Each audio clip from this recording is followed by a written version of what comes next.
Hello అండి, hi. ఈరోజు మన టాపిక్ వచ్చేసి ఆధే అక్షర్. తెలుగులో ఒత్తుల్నే మనం హిందీలో ఆధे अक्षर అని అంటాము.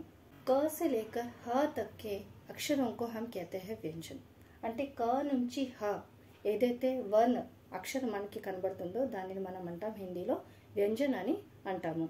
तो चलिए बच्चों, आज हम क से लेकर ह तक के आधे अक्षरों को शब्दों में किस तरह से प्रयोग किया जाता है देखते हैं. క నుంచి హ వరకు ఏవైతే అక్షరాలు ఉన్నాయో వాటి ఒత్తులను ఎలా హిందీ పదాలలో యూజ్ చేస్తామో, ఎలా రాస్తామో చూద్దాం. अगर हम यहाँ से अच्छी तरह से यहाँ पर इन अक्षरों का अगर हम देखेंगे तो एक बात हमें पता चलेगी बच्चों कि यहाँ पर कुछ अक्षरों में पूरी खड़ी पाई है, मतलब स्टैंडिंग लाइन है, और कुछ अक्षरों में पूरी स्टैंडिंग लाइन नहीं है.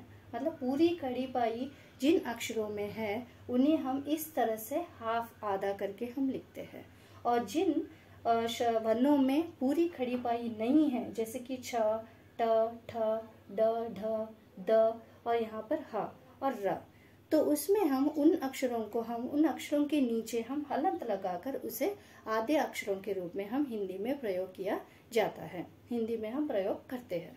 ठीक है, तो ये एक्चुअली दोनों में डिफरेंस है. ఇక్కడ మనం పూర్తిగా అబ్జర్వ్ చేసినట్టయితే ఈ క నుంచి హ వరకు మనం చూసుకున్నట్టయితే ఏ లెటర్స్ లో అయితే పూర్తిగా స్టాండింగ్ లైన్ ఉందో, అంటే ఇదిగో చూడండి క, ఖ, గ, ఘ, ఛ, వీటన్నిటి కింద వీటన్నిటిలో మనకి పూర్తిగా స్టాండింగ్ లైన్ కనబడుతుంది, ఖడీపాయి కనబడుతుంది. స్టాండింగ్ లైన్ అంటే ఖడీపాయి కనబడుతుంది. కానీ చూడండి ఛ, ట, ఠ, డ, ఢలో హాఫీ కనబడుతుంది, పూర్తిగా స్టాండింగ్ లైన్ లేదు.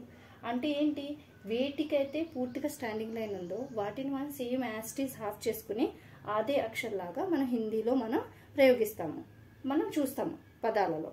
కానీ ఏదైతే పూర్తిగా స్టాండింగ్ లైన్ ఉండదు, ఇక్కడ చూడండి హాఫే ఉంది, సో అది వాటిని మనం హిందీలో ఒత్తులుగా ప్రయోగించాలంటే దాని కింద మనం హలంత రాసుకుని దాన్ని హిందీలో ప్రయోగించబడతాయి అన్నమాట.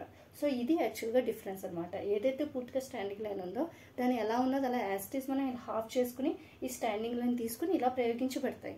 ఏదైతే పూర్తిగా స్టాండింగ్ లైన్ లేదో వాటి కింద మనం హలంత రాసుకుని హిందీలో మనం ప్రయోగించబడతాయి హిందీలో.